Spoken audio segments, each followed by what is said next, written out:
Now 5:37 a.m. here on your Tuesday morning. Once again, the big headline in the weather department is this beautiful weather that we're experiencing. A nice little taste of fall while we're 9 days out, I believe, right? Something like that. Yeah. Well, and you said, could summer come back? And the answer better be no. Well, so that's the thing. It's going to be feeling like fall in the mornings, but then when we get into the afternoon, we're not going to have the humidity, but we're still going to be talking about mid-80s this week. Cut that air conditioner on. Yep. Yeah, exactly. It's going to be those days where you want the light jacket in the morning, but then you want, the short sleeves in the afternoon, because that sun is going to be coming down in full force with a little cloud cover thanks to the drier air. 67 in Macon. You head up Interstate 75, you get 61 in Forsyth, 60 in Monticello. So yes, some cooler air moving in as we speak. And if we take a look across the state, you can see just that. It's 48 degrees in Blairsville this morning. Meanwhile, down along the coast, it's 76 in Brunswick. So yes, obviously there's a front in the state. 58 in Atlanta, 55 in Rome. On the back edge of the front, also some drier air. We're looking at low dew points across northern Georgia, still hanging on to the humid stuff down along the coast, including in parts of central Georgia.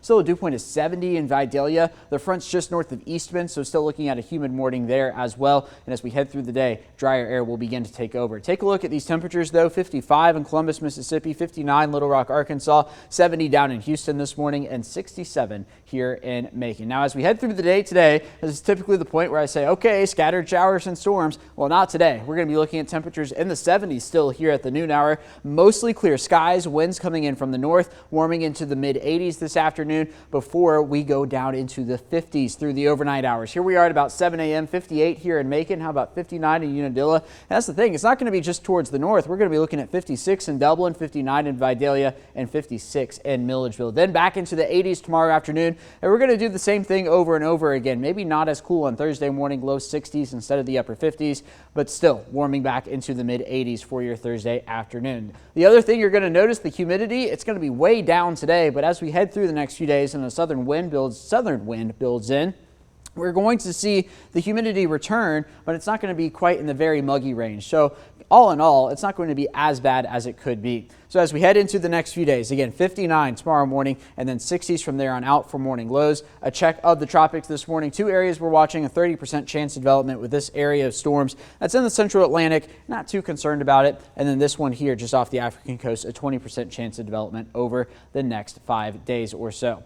Today, look for a high temperature right around 83. Again, we're not going to get to 80 until about 1 p.m. or so, then hang around in the 80s for a few hours, back down to 79 by about 7 p.m. So a cool morning, but it will be warming up fast. Sunrise is at 7:17 this morning. Then for tonight, the coolest since mid-May, 59 degrees is going to be the overnight low with sunset right around 7:43. And as we head into the next 7 days, a small rain chance builds in on Friday, but it's only 10%, and it's going to be that way through the weekend as well. So look for temperatures in the mid-80s after starting off in the 60s with a very small chance of rain as winds come out of the south and the humidity begins to build back in ever so slightly.